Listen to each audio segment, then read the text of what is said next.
Mari kita review episode pertama Number One Sentai Gozyuger. Episode ini dibuka dengan sebuah flashback dari perang antar galaksi atau kalau di Gozyuger ini disebut sebagai Universe Wars. Dimana di episode 0 kita diperlihatkan kalau Universe Wars itu adalah pertarungan antara sebuah monster dari kegelapan gitu melawan semua robot dari Super Sentai ya, melawan mecha Super Sentai dari berbagai universe Super Sentai.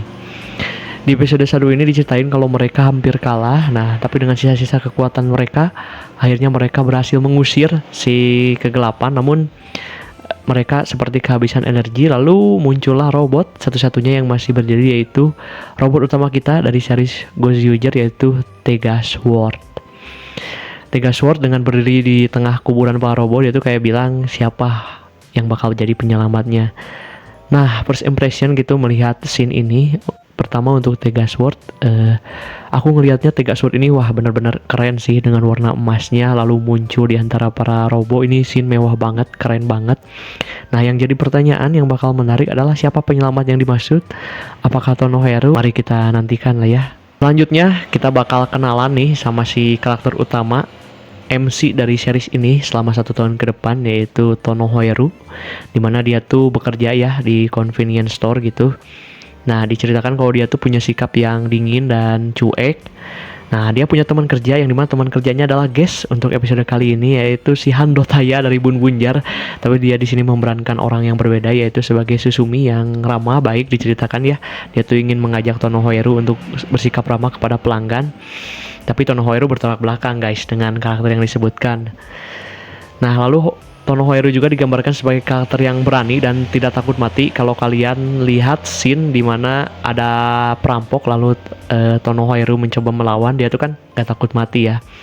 Diceritakan juga Tonohiro tuh punya latar belakang yang agak dark gitu, agak gelap, dimana dia tuh antara ibu atau kakaknya, dimana dia tuh ngasih tahu ke Tonohiro bahwa dia jangan sampai punya impian. Jadi di era sekarang gitu, si Tonohiro di saat besar dia tuh kayak nggak punya impian gitu. Itu beberapa sikap yang bisa kita ambil gitu dari si Tonohiro. Dia tuh cuek, dingin, bersikap kasar juga, lalu dia tidak takut mati dan tidak punya impian.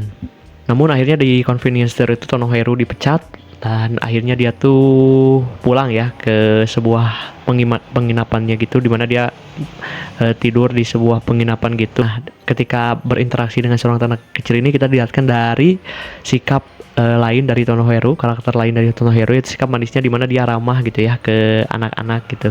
Nah, saat ada di penginapan itu kan dia kayak mengisi lowongan kerja ya. By the way, kalau kalian lihat FYI gitu, di kertas CV-nya si Tonohiro itu ada reference ke karakter-karakter Super Sentai terdahulu. Nah, sambil mengisi CV gitu, Tonohiro tuh kayak mendapat sebuah panggilan gitu dari dalam dirinya, dimana seperti ada suara yang memanggil Nambawan gitu ya lah ya. Nah, tapi dicuekin aja tuh sama si Tonohiro. Oke, di sisi lain nih kita bakal diperkenalkan juga dengan antagonis. Kita mulai dulu dari latar tempat si antagonis ini kayak di mana ya? Bisa dibilang ini kayak di dimensi lain atau mungkin underworld gitu. Penggambarannya di mana di situ ada sebuah kayak kerajaan gitu ya yang dinamakan Buraidan. Di mana di situ ada karakter antagonis yang pertama muncul, yaitu ada si Fire Candle dan juga Boket. Nah, di sini tuh si Fire Candle ya siap untuk melancarkan serangan ke dunia. Ini tuh si Fire Candle siap untuk menginvasi dunia gitu, yang dimana keluarnya tuh dari lubang-lubang kecil gitu lah ya guys ya. Si Fire Candle ini dimana dia tuh mengaku sebagai penyelamat atau savior number one dan siap untuk menghancurkan bumi demi katanya menjaga kedamaian bumi.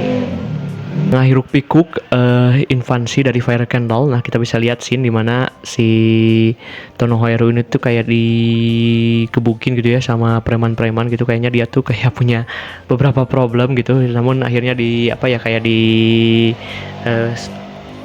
terus kayak dikasih kata-kata lah sama si Susumi Natsume. Kayak kita tuh harus punya cita-cita atau harapan gitu, atau punya keinginan untuk menjadi yang number one, dimana kalau si Sume pengen jadi pemusik number one. Nah, kayaknya ini gimmick number one ini kayaknya bakal menjadi trademark dari si series Gozyuger ini ya. Lalu di tengah pertempuran akhirnya serangan pun sampai ke Tonohiro dan juga Susume gitu, dan dimana si Susume alias Natsume ternyata dia punya ring ya. Ternyata dia punya ring, dimana ring ini tuh akan menjadi item utama dari series Gozyuger ini. Dia punya ring, dimana ring tersebut ternyata bukan Bunbunjer tapi menjadi Kuwagata Oger dari series Osama Sentai King Oger. Buat beberapa orang mungkin ini akan menjadi sebuah problem, dimana bukan orang aslinya. Mungkin beberapa orang beranggapan bahwa ini merusak citra dari sang Super Sentai-nya. Namun ada juga orang yang tidak masalah, karena ceritanya kan ini adalah alternate universe gitulah ya guys ya. Dan juga salah satu tema kunci dari series Gozyuger ini adalah bagaimana pertarungan antar Sentai untuk memperebutkan sebuah ring. Jadi gimana nih menurut kalian? Apakah kalian terganggu atau enggak? Coba tulis di kolom komentar ya. Si Natsume berubah menjadi Kuwagata Oger cukup keren kalau menurut aku, dari segi bagaimana dia berubah gitu dari yang culun menjadi cool seperti itu. Akhirnya dia bertarung dan Hoiru pun mencoba terjun dalam pertarungan, namun dia terseret dalam sebuah portal yang dimana dalam portal itu mengantarkan dia ke bekas pertarungan Tega Sword, dimana Tega Sword tuh setelah melepas cincin jadi batu. Nah dia tuh terlempar ke situ. Lalu Tega Sword bilang kalau bahwa Hoiru adalah yang terpilih menjadi Gozyuger. Nah, untuk menjadi Gozyuger harus ada kontrak di mana dia harus mengumpulkan ring ya, dan yang kalau ringnya terpenuhi maka impian dia terwujud. Nah, sedangkan Hoiru ini unik banget nih, kan dia nggak punya impian, namun dia terpilih sebagai Gozyuger. Akhirnya bantuan dengan POV gitu ya dari si Tega Sword, dia tuh dilihatkan tentang impian, tentang keinginan. Begitu juga dengan kata-kata dari Natsume, dia tuh kayak teringat-ingat gitu. Akhirnya dia berani memutuskan untuk menjadi Gozyuger ya di sini. Akhirnya dia menerima ring dan juga kontraknya, lalu dia bertransportasi. Akhirnya dia memiliki kekuatan dan dia akhirnya bisa masuk gitu ke dalam Tega Sword. Nah inilah di sini kerennya ya guys ya, dimulai ya. Pertama Tega Sword tuh digambarkan dengan sangat keren ya, sangat-sangat detail. Kalau kalian lihat di gambarnya itu, akhirnya di sini pertarungan dimulai, yaitu menghadapi Fire Candle dan juga Tega Sword yang dikendarai oleh Tono Hoiru dengan menggunakan mainan dari si Tega Swordnya. Ini benar-benar unik sih guys. Nah, pertarungannya ini dibuat dengan konsep seperti boxing gitu ya, dimana ada supporternya, lalu ada ada ring tinjunya, lalu bertarunglah antara Tega Sword melawan robotnya yang dikendalikan oleh Fire Candle. Ini pertarungannya benar-benar keren banget, gila sih. Ini bagaimana smooth banget pergerakannya, lalu sinematografinya ini benar-benar the best banget sih untuk series Gozyuger ini. Selain pertarungan robot, kita juga akhirnya diperlihatkan untuk pertama kalinya Henshin alias transformasi dari Tono Hoiru menjadi Gozy Wolf dengan itemnya ya. Lalu dia berubah, diperlihatkan juga pertarungan dalam bentuk Gozy Wolf-nya. Itu sih pertarungannya benar-benar kayak game fighting ya.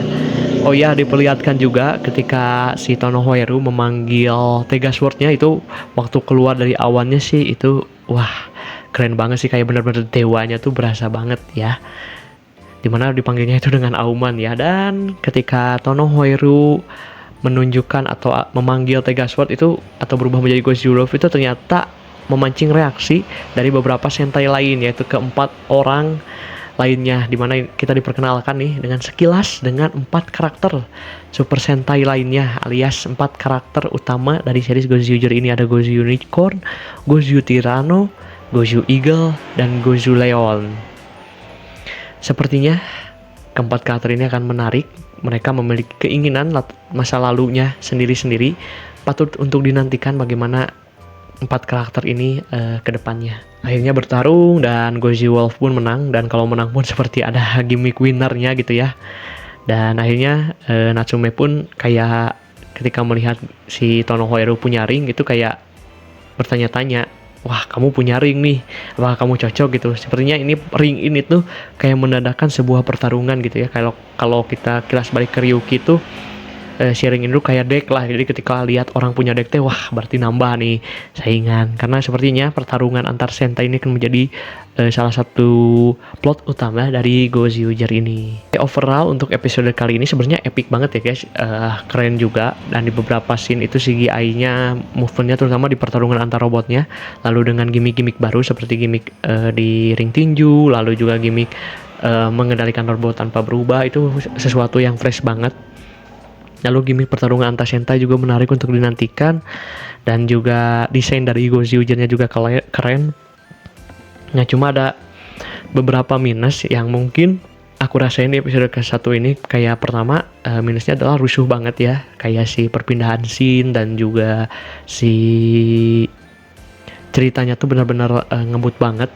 Lalu kekurangan yang kedua adalah Tonohiro nih, kita masih belum tahu bagaimana ke depannya. Oh iya, ketinggalan kita juga lihat sisi manis lagi dari Tonohiro, di mana dia adalah orang yang menepati janji, karena kan si Natsumi minjemin 250 yen buat beli burger, akhirnya dia balikin gitu. Dia bertarung gitu demi hanya membalikan si utangnya gitu. Lalu apalagi ya? Lalu kekurangan yang mungkin bakal sangat-sangat kontroversial ini, bagaimana Sentai dipakai bukan untuk usernya seperti sekarang Kuwagata Oiljar tidak dipakai oleh Gira.